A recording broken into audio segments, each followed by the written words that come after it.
Hi friends, I am film actor, director, writer, producer, dance master, fight master, choreographer, fight composer and motivational speaker Mr. Ranganath Patil. दोस्तों जैसे कि मैंने पिछले video में आपको कहा था कि मैं अगले वीडियो में आपके लिए फिल्म इंडस्ट्री में जाने की तैयारी कैसे करनी है उसके बारे में बताऊंगा। लो वही प्रॉमिस पूरा करने के लिए आज मैं आपके सामने बैठा हूं। सबसे पहले ध्यान में रखिए, एक बार आपने अगर डिसाइड कर लिया कि एक्टर बनना है तो तुरंत अपना सामान लेके माया नगरी सपनों की नगरी बॉम्बे में मत जाइए। ये आपकी सबसे बड़ी भूल होगी या तो मूर्खता होगी। तो क्या करना है, सबसे इंपॉर्टेंट और बहुत ही अच्छे टॉपिक पे आज मैं आपके साथ डिस्कस करने वाला हूं।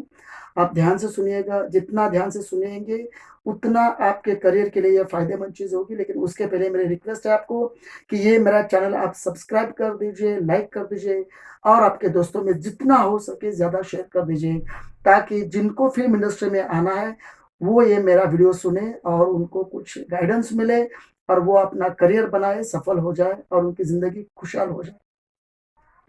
चलो शुरू करते हैं आज का टॉपिक। सबसे पहले ध्यान में रखिए दोस्तों कि फिल्म में सिर्फ हीरो हीरोइन दो ही कैरेक्टर्स नहीं होते हैं। बहुत से लोगों को लगता है वो हीरो या हीरोइन के टारगेट में ही जाती है बॉम्बे में, लेकिन ऐसा नहीं है दोस्तों। फिल्म में हीरो होते हैं, हीरोइन होते हैं, कैरेक्टर आर्टिस्ट होते हैं, विलन होते हैं, कॉमेडियन होते हैं, बड़े भैया होते हैं, दादाजी होते हैं, बड़ी बहन होती है, दीदी होती है, टीचर्स होते हैं। अलग अलग तरह के बहुत सारे कैरेक्टर्स होते हैं, उसमें से आप किस कैरेक्टर में फिट बैठते हैं ये पहले सोचिए। सोच लिया उसके बाद फिर डिसाइड कर दीजिए अभी हमें कॉमेडियन ही बनना है या समझो टारगेट रखे चलो हीरो ही बनना है, क्योंकि सबसे ज्यादा मेहनत हीरो के करनी पड़ती है। इसलिए अगर आपको हीरो ही बनना है तो सबसे पहले अपने आप को हीरो के अंदाज में ढालना चाहिए। आपकी सबसे पहले तैयारी क्या होगी, बॉम्बे जाने के पहले तैयारी आपकी ये होगी कि आप हीरो लगते हैं क्या, लगते हो तो हीरो को क्या क्या चाहिए। डांस आना चाहिए, एक्टिंग आनी चाहिए, फाइट आना चाहिए। और आजकल के हीरो आप देखिए, हर टीवी सीरियल में देखिए या फिल्म में देखिए, फिट हीरो आते हैं। आजकल आजकल का ट्रेंड चल रहा है सिक्स पैक, वो ट्रेंड चल रहा है। पहले के जमाने में ऐसे नहीं था, ऐसा टैलेंट देख के हीरो बनते थे, लेकिन आजकल का वैसा नहीं है। आजकल के जो ऑडियंस है उनको भी वही हीरो को देखना ज्यादा वो पसंद करते हैं कि हीरो के सिक्स पैक चाहिए, ऐप चाहिए, कुछ भी चाहिए। तो कॉमेडियन बनना है तो कॉमेडी के हिसाब से, विलन बनना है तो विलन के हिसाब से, विलन को भी बॉडी चाहिए।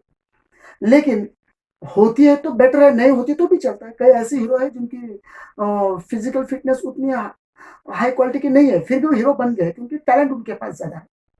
फिर भी आप सोचिए अगर आपको हीरो बनना है तो सबसे पहले क्या करना पड़ेगा, आपको सुबह उठ के वर्कआउट करना पड़ेगा। या तो जिम ज्वाइन करो या तो योगा करो, मेडिटेशन करो। और हीरो के लिए या किसी भी एक्टर के लिए सबसे पहले तैयारी ये है कि अपने एक रूम में, घर के एक रूम में दरवाजे खिड़कियां बंद कर दीजिए, अंधेरा कर दीजिए और सामने मोमबत्ती जलाइए और वो जलते हुए मोमबत्ती के आग की तरफ देखते रहिए। आपकी आंखें ऐसे पलकने झपकने नहीं चाहिए। झपकने तक शायद शुरू में आंख से पानी आ जाएगा, धीरे धीरे आदत पड़ेगी। बहुत सारे एक्टर्स हैं जो घंटों घंटों दिए के सामने बैठते हैं, ताकि उसमें दो चीजें होती है, एक तो लाइट को सामना करने की आंखों को आदत पड़ती है और दूसरी बात कंसंट्रेशन, मेडिटेशन या दिए के सामने बैठने के बाद आपके जो फेस के जो मसल्स है, स्नायु आपके कंट्रोल में आ जाएंगे। आप जब चाहे फेस लूज छोड़ सकते हैं, टाइट कर सकते हैं। ये पूरा फेस आपके कंट्रोल में आने के लिए सबसे पहले आपको मेडिटेशन करना पड़ेगा। उसके बाद अगर आप थिएटर आर्टिस्ट हैं, अगर ड्रामा में काम करना चाहते हैं, तो ड्रामा में काम करने वालों को उनकी आवाज भारदस्त होना चाहिए कि उनके लाइव परफॉर्मेंस देना पड़ता है। और वहां पे कई बड़े बड़े डायलॉग्स होते हैं जो एक सांस में नहीं होते, तो उसीलिए उसकी पहले प्रैक्टिस करनी पड़ती है। तो उसकी प्रैक्टिस कैसे करें, आप एक बड़ी सांस लीजिए और 1 2 3 4 हो या 1 2 3 4 हो या मराठी में 1 2 3 4, जैसे हो सकते हैं मैं आपको डेमो दिखाता हूँ वैसे ज्यादा से ज्यादा अंक बोलने की कोशिश कर दीजिए, ताकि आपकी सांस ज्यादा देर तक रुके और आप बड़े से बड़ा डायलॉग बोल सके। जैसे कि डेमो देखिए, मैंने सांस लिया, अभी देखो, 1 2 3 4 5 6 7 8 9 10, जितने तक 50 60 70 80 तक आपके एक सांस में नंबर्स जाते हैं उतने कर दीजिए। फिर दोबारा सांस लीजिए। ऐसे आप सांस लेके ज्यादा नंबर्स बोलने की आदत पड़ेगी और बड़े बड़े डायलॉग्स आप बिना रुके बोल सकोगे। ये तो दो चीजें हो गई। अभी तीसरी बात ये है, ये तो शुरुआत में थोड़ी-सी इन शॉर्ट बताता हूँ, शायद ये वीडियो मेरा लंबा हो जाए, लेकिन आप कोशिश कर दीजिए एंड तक देखिए। तीसरी बात ये है कि देखो, अगर आप स्ट्रगल अभी आप 2-3 महीने के बाद आपको लगा कि अभी मैं एक्टर बनने के लायक हो गया, कॉमेडियन बन सकता हूँ, हीरो बन सकता हूँ। तो 2, 3, 6, 8, 10 महीना, 1 साल के बाद आप जब तैयारी होती है, तो आप बॉम्बे में आपका रहने का पहला बंदोबस्त कर दीजिए। किसी एक जगह पे पेइंग गेस्ट रहिए या होटल में रहिए, जैसे depend upon your financial condition. फिर आप बॉम्बे जाइए, या तो कई-कई बार 4 दोस्त एक साथ जाते हैं, 1 रूम किराए पे लेते हैं, किराया शेयर करते हैं, तो भी अच्छा होता है, खाना बनाने में सब चीज़ें एडजस्ट होती है, तो वैसा भी सोच सकते हैं आप। लेकिन उसके बाद सबसे पहले आप बॉम्बे जाने का सोचिए। सोचने के बाद फिर वहाँ आपको स्ट्रगल करनी है, तो जाने के टाइम पे आपके साथ 5-6 अच्छे ड्रेसेस हो, जो आपको ऑडिशन देने के लिए अच्छे हो जाएँगे, और अपने कैजुअल कपड़े भी आपके साथ रखिए, जो कि आपको घर में यूज़ करने के लिए हो जाए, जिम में जाने के लिए रह जाए, या ऐसे पूरा टारगेट में आप जाइए। अभी देखिए, स्ट्रगल करने के 2 तरीके हैं। सबसे पहले पिछले ज़माने मतलब एक 15 साल, 10-15 साल पहले जब मैं स्ट्रगल करता था, तब मुझे क्या, हमें पोर्टफोलियो साथ में लेके जाना पड़ता था। मतलब तुम्हारे फ़ोटोज़, अलग-अलग एंगल से फ़ोटोज़ निकालो, प्रोफ़ाइल, फुल या मिड, ऐसे फ़ोटोज़ निकालने पड़ते थे। आजकल वो पोर्टफोलियो उतना कोई देखता नहीं है। पोर्टफोलियो किसको लगते हैं आजकल? जो आर्टिस्ट प्रिंट मीडिया में या मॉडलिंग करना चाहते हैं, टीवी के एड्स हो या प्रिंट पेपर एड, उनके लिए पोर्टफोलियो की ज़रूरत है।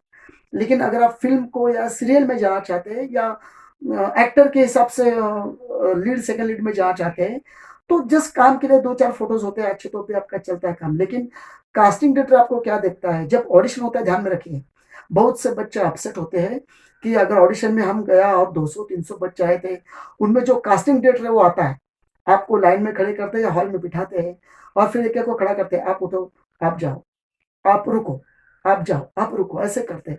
इसका मतलब ये नहीं कि आपको देखने के बाद तुरंत निकाल दिया, आपका चेहरा काम का नहीं है। आप समझा करो, वो अगर कॉमेडियन का सिलेक्शन कर रहे हैं, तो आपके हीरो की पर्सनैलिटी या विलेन की पर्सनैलिटी उनके उनके काम की नहीं है। तो वो जो उनके उनका जो कैरेक्टर है, उसके माध्यम से जो उनको नज़दीक जाता है, जो कैरेक्टर, जिसका फेस, उसको रुकने के लिए बोलते हैं। बाकी के लोगों को भगाते हैं, "अब जाओ", ताकि आपका भी समय ना जाए और उनका भी समय ना वेस्ट हो जाए। तो ऑडिशन का आज का तरीका ये है कि पहले जो आता है कास्टिंग डायरेक्टर, ये डायरेक्टर खुद या प्रोड्यूसर रहते हैं, तो उनको मालूम होता है कि कैरेक्टर कैसा है और उस कैरेक्टर को पर्सनैलिटी कैसे चाहिए। तो वैसे लोगों को रुकाते हैं, बाकी के लोगों को भगा देते हैं। तो इसका मतलब आप अपसेट मत हो जाइए। कभी-कभी आपका 1 महीने में भी किस्मत खुल जाएगी, आपके चेहरे का, आपके पर्सनैलिटी का रोल मिल जाएगा। कभी-कभी 1 साल, 2 साल, 10, 12 साल जाएँगे, फिर भी नहीं मिलेगा। किस्मत कभी भी खुल सकती है, लेकिन चिपक के रहना और हार्ड वर्क करते रहना आपका काम है। अभी आप समझ गए होंगे, क्योंकि कॉमेडियन का अगर वहाँ सिलेक्शन था, आपकी पर्सनैलिटी उस लायक की नहीं है, तो आपको उन्होंने भेज दिया घर पे, तो अपसेट नहीं होना है। कभी-कभी ऐसा हो जाता है कि हीरो के रोल का कास्टिंग होता है, और ऐसे किरकिरा जो कॉमेडियन लगता है, विलेन लगता है, उनको बोलते हैं, "आप जाओ, आप जाओ, आप जाओ।"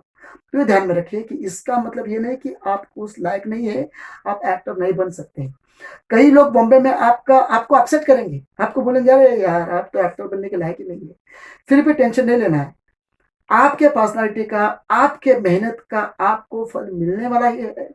सिर्फ़ धीरज रखिए, आपका जो कंट्रोल मत खोइए, घर पे मत आइए, निराश मत हो जाइए।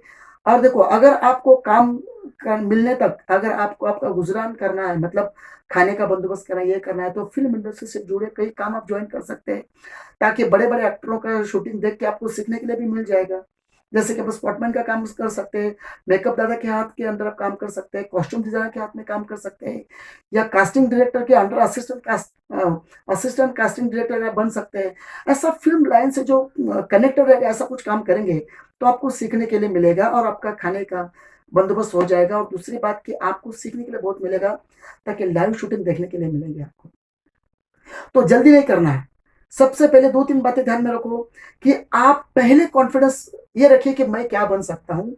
उस हिसाब से बॉम्बे में टारगेट रखिए, आपका वर्कआउट परफेक्ट रखिए, आपके चेहरे के एक्सप्रेशंस, आपका जो मैंने थोड़ा-सा कंसंट्रेशन का, मेडिटेशन का बताया वो कर दीजिए, डायलॉग की प्रैक्टिस कर दीजिए, फिटनेस कर दीजिए, डांस की प्रैक्टिस करते रहिए, फाइट सीखिए, जो ज़रूरत है वो सीखिए। देखो, काम मिले ना मिले, आपका एक तो फ़ायदा है, आपका फिटनेस तो बन गया, आपकी तबीयत तो तंदुरुस्त हो गई।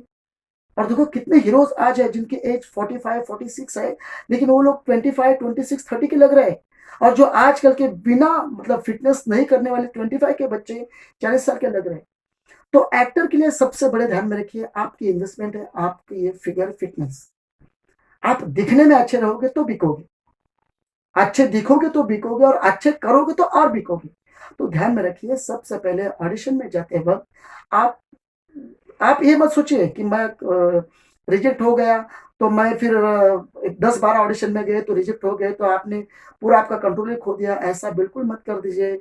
आप यही पॉजिटिव थिंकिंग से जाइए कि मेरे पर्सनैलिटी के लायक ये रोल नहीं था, इसलिए मुझे भेज दिया ताकि मेरा समय ना वेस्ट हो जाए, और उनको जो चाहिए उनके लिए उन्होंने रुका दिया। तो ये बातें ध्यान में आ गई आपकी कि आपको निराशा का मुंह देखना पड़ेगा, फिर भी वापस नहीं आना है। ड्रामा में काम कर सकते हैं, प्रिंट मीडिया कितने काम करने के लिए है। आप एक मेरा एक टेक्निक आप ध्यान में रखिए।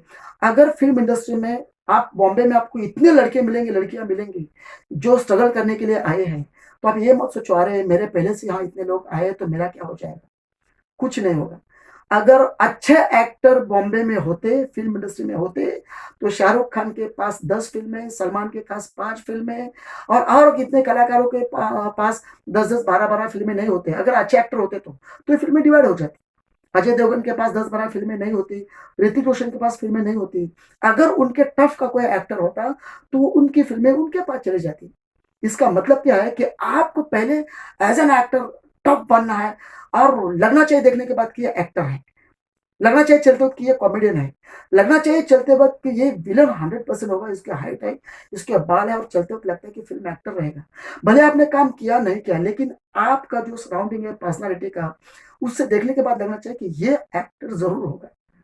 तो दोस्तों, ये मैंने थोड़ी सी बात बताने की कोशिश की है। बहुत सारी बातें हैं कि इतने छोटे समय में मैं इतना बता नहीं सकूंगा, लेकिन इंपॉर्टेंट बातें क्या है, आपको मेडिटेशन करना है, फेस का एक्सप्रेशन करना है, जैसे चेहरे का, ये हर पार्ट आप कोशिश कर दीजिए उसका जो फ्लेक्सिबिलिटी बनाने का। वर्कआउट कंटिन्यू रखिए, मेडिटेशन करते रहिए, आवाज का प्रैक्टिस करते रहिए, डांस का प्रैक्टिस करते रहिए, फाइट का प्रैक्टिस करते रहिए, और स्टेडी रहिए, शांत रहिए, और ऑडिशन देते रहिए। कभी ना कभी आपका किस्मत का ताला खुलेगा। और मैं चाहूंगा, मैं भगवान से प्रार्थना करूंगा कि मेरा ये वीडियो देख के आप अगर मोटिवेट हो गए और आपको काम मिला, तो जब कहाँ मिलेंगे तो बोले, अगर आप मुझे बताएंगे, मुझे आपको देखने में पर्दे पे खुशी होगी, और तब आप मुझे बोलेंगे कि सर आपका मोटिवेशनल वीडियो मैंने देखा था और उससे इंस्पायर होके मैंने मेरा स्ट्रगल कर दिया, और मैं चिपक के रहेगा और आज मैं अच्छा स्टार बन गया। तो मुझे इतनी खुशी होगी दोस्तों, मैं दिल से बताता हूँ कि मैंने जो गलतियां की थी फ्यूचर में, भविष्य में, मेरे शुरू के समय में, वो गलतियां आप नहीं करो। इसलिए भाई वही चीजें ज्यादा से ज्यादा आपके साथ शेयर करने की कोशिश की। और मैं भगवान से दुआ करूंगा, भगवान से प्रार्थना करूंगा कि ये जो मेहनत करते हैं, इनको अच्छे प्रोड्यूसर, अच्छे डायरेक्टर के, उनके जहाँ पे जिस कैरेक्टर की जरूरत है उस रास्ते पे उनको लेके जाए, और उनको अच्छा काम मिले, और ये बेचारे सफल हो जाए और अपना करियर बनाए, अपनी जिंदगी बनाए। मुझे सबसे खुशी होगी। फिर मैं अगले वीडियो में आपके साथ मिलूंगा, लेकिन दोबारा मेरा आपको रिक्वेस्ट है कि आप ये मेरा वीडियो शेयर कर दीजिए, सब्सक्राइब कर दीजिए, और ज़्यादा से ज़्यादा लोगों के साथ, फ्रेंड्स के साथ पहुंचा दीजिए, ताकि मेरा ये वीडियो देख के वो थोड़ा प्रोत्साहित हो जाए और सावध हो जाए कि बॉम्बे जाने के पहले क्या क्या तैयारी करनी है। वो आप तैयारी करो, और निश्चित रूप से सफलता आपके साथ रहेगी। आप बड़े स्टार बनोगे, आप नाम, पैसा, शोहरत सब कमाओगे, और मेरे जैसे किसी और लोगों को भी आप मोटिवेट करो। तो ये मेरे इस वीडियो का मकसद रहेगा। और बहुत धन्यवाद, आपने मेरा वीडियो देखा। पिछले वीडियो जैसा इसको ही फिर एक बार लाइक कर दीजिए, शेयर कर दीजिए, और सब्सक्राइब कर दीजिए मेरा चैनल। और फिर मिलेंगे अगले ऐसे ऐसे ही किसी अच्छे टॉपिक पे, जो कि आपको प्रोत्साहित हो जाए और आप आगे अपना करियर बना सके।